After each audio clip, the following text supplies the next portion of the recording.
What's up, guys? How are you? Tough one tonight. Tough one. Fight of the night is the main event. Hermanson Vettori. And then Jordan Levitt, one of the nastiest slams I've ever seen. And then we went with Gabriel Benitez with that knee to the body. Sure, some of you agree, disagree. What? I got to say Topuria, man. I felt like that guy deserved 50 grand as well. Yeah.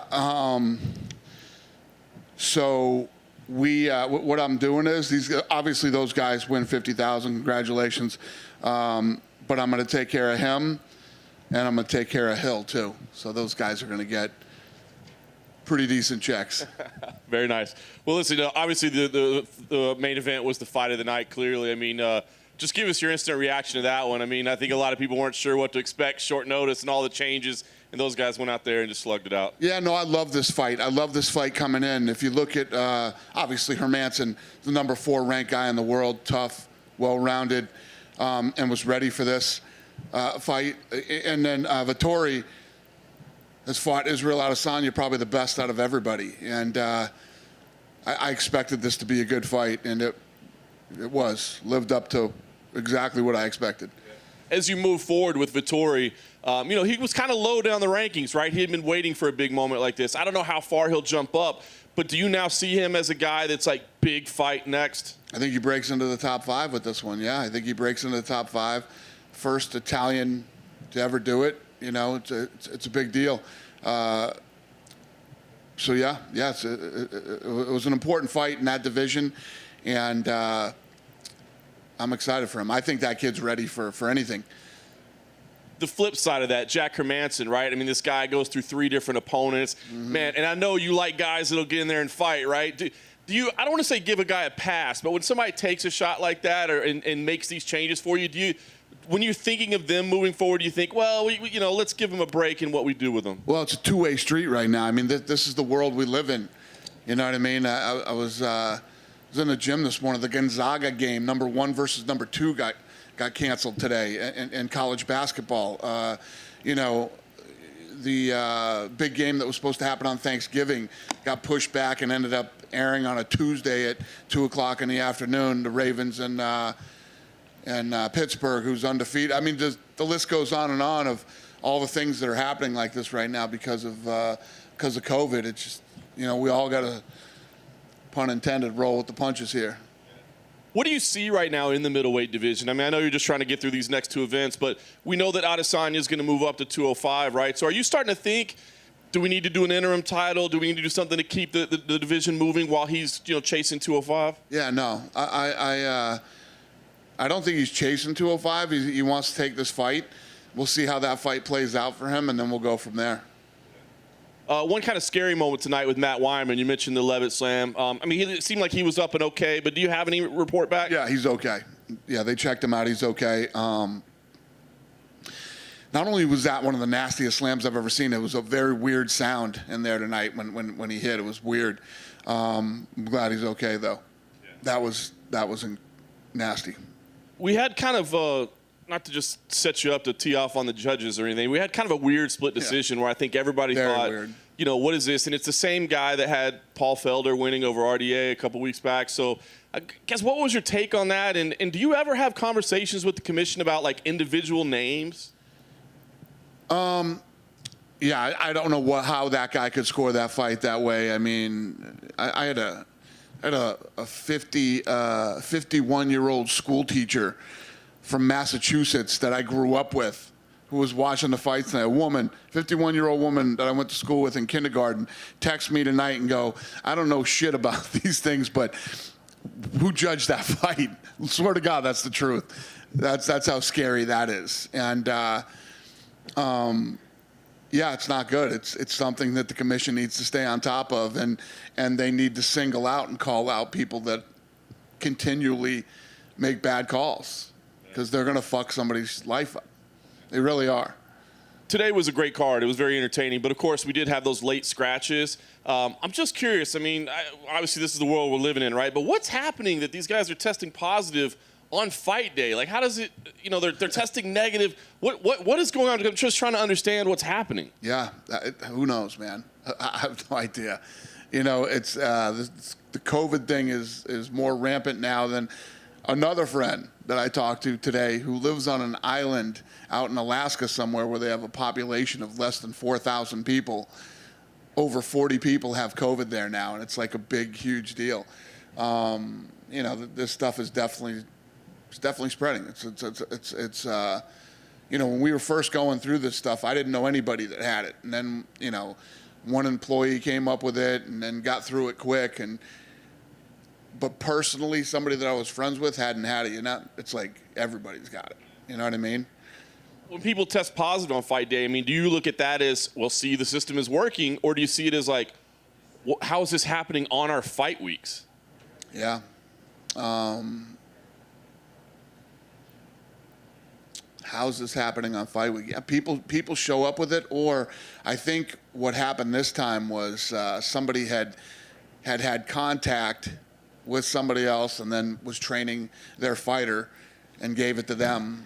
I don't know exactly what the deal was, but yeah, I don't know. Fair enough. Last thing for me, surprise news yesterday with the release of Yoel Romero. Can you explain to us what happened there? Why Yoel's no longer with the UFC? Well, it's not just Yoel. We're going to go through some serious cuts here at the end of the year. Probably going to have 60 cuts coming up before the first of the year. And Yoel is lost 4 of his last 5. He's 44 years old. Our roster is very inflated right now. So we're going to have some big cuts coming before the end of the year. You're going to see a lot of names going here in the next several weeks. So with Yoel, it's that simple. I think people were saying, was there some weird negotiations happening, was there something with USADA or anything like that? Nothing like that. No, we're just literally starting to go through the list, and he's 44. He's lost 4 of his last 5, and these are the tough decisions you got to make. So Dana, I know you don't like to make fights on Fight Night and stuff, but in his post-fight interview, Vettori said he wanted to fight Paulo Costa next. I wonder what you think of that fight. I love that fight. Can we see it? Love it. I don't know. Okay. Like I said, we'll see. But yeah, I love that fight too. A bit of a random question. I saw a couple of weeks ago you shared a clip on social media of an African young man training boxing. Can you foresee a future in this sport where you guys maybe set up PIs in places like that, but then give maybe scholarships to younger people to sort of eventually fund your own talent pool? I love all that stuff. I'm telling you, we started to go in Mexico, and that whole thing fell apart, and thank God that it did fall apart when it did with the guy who owned the real estate. And because then COVID hit right after, so I want to put this thing obviously behind me, but I want to do Mexico, couple in Mexico, Puerto Rico, Africa, and there's a couple other places we're looking at right now. But yeah, I'm going to pop these things up. And you could see yourself maybe, I don't know, giving them money or something, but giving scholarships to young kids so they can have a bit of help training and still go to school with stuff. Yeah, I think there's a lot of different things we could do. Yeah, I love it. Cool. That's my plan. Nice.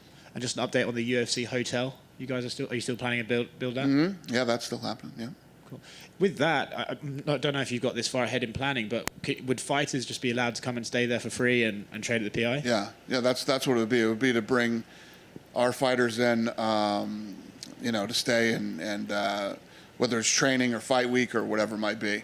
And I don't know how financially it's all going to work, but I was going to say, because otherwise they'll just move in. We're figuring that out. Cool. Thanks, Dana. Hey, Dana. Hey. How you doing, mate? What's up, buddy? How are you? Killer card once again, man. Thank you. Appreciate it. A little bit of a thought-provoking question to start with. I'm a big fan of your mindset, and now we have the ability to play with some hindsight. I am curious to know, if you could go back to the start of 2020 and give yourself some advice, what do you think that would be? Well, like I said, some of the things fell our way and kind of worked out for us. Some deals that we had going on, and like I said, the PI, thank God that the land fell through on that deal. I don't know. I don't know if if there's anything that I would do differently at the beginning of 2020, knowing what I know now. We got through it pretty well. We did a good job. I mean, I would have reinforced myself. Don't be afraid to fight through this thing and go, and do not listen to the media. Whatever you do, do not listen to the media. They're awesome. There's so many amazing athletes coming out of the UFC at the moment and showing why they deserve to be here. I'm curious, what do you think is the most competitive division at the moment? The most competitive. Listen, 55 is always nasty and tough. Our featherweight division is looking good. Bantamweight division is looking awesome. That thing's all revamped and you gotta love the middleweight division. I don't know if I can't answer your question which one I think is the toughest, but you know, not too long ago, it was a few weeks ago, we were all lined up that if everything went right, like the champ was fighting the #1 contenders, and you know, you had all these guys in the top 5 fighting each other, and for all the negative things and bad stuff that's happened this year has played out pretty well for us. Yeah, for sure. Thank you very much for your time. Thanks.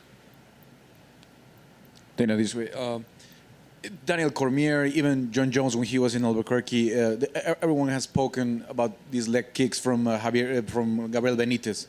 What do you think about his performance tonight? I mean, Benitez, he had the knee, but his left leg was like amazing. Like he was doing so much damage. Yeah, no, he looked incredible tonight. And the thing was too, in the decision making to give him the bonus, the guy who he fought was very, very good, very real guy, and a very tough test, and he looked incredible.